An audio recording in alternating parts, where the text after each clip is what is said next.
that's what I'm going to do. Now, the other thing is, let's talk about this one now for a moment. I'm going to switch these around.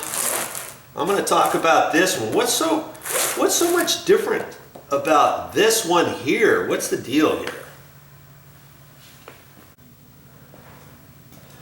We're talking about smoke alarms, and I'm going to be replacing the existing smoke alarm in my mother's kitchen area, or actually not at her kitchen, right by her front door. Well, shoot, back up.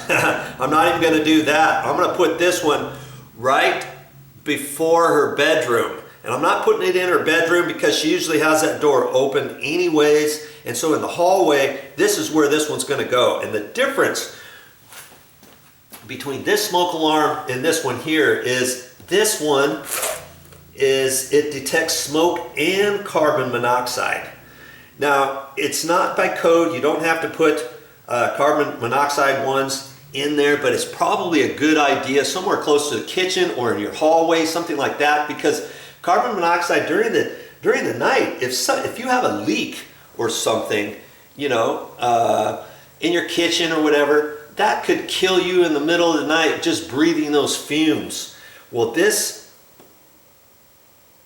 smoke alarm will also sense carbon monoxide, and it will detect smoke. And the thing I like about this one too is it's a 10-year battery backup.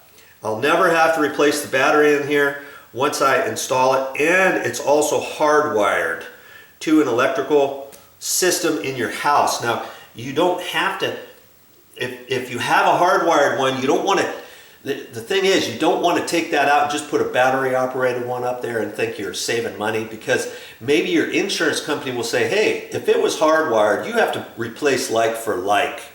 And that's what I'm going to do at my mother's house. Now, this one was quite pricey. This was, I think, $50, $57. It's either $47 or $57.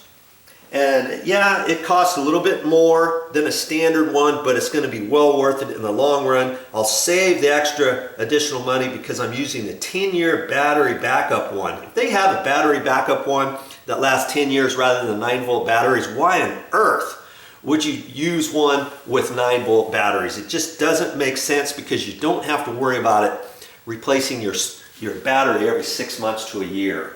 Okay? So that's what I'm going to do with that, and I'm going to put that right outside the hallway, and that way anybody in your house will hear it go off in the middle of the night, you know, in bedrooms and things of that nature. Now, granted, the carbon monoxide may be detected in the kitchen area and come out into the hallway towards the bedrooms or whatever, but that's where I'm going to put it. I'm going to put it right outside the bedrooms in the hallway rather than the kitchen, because I want people to hear this if there's ever an issue. Okay, so that's going to be my project coming up.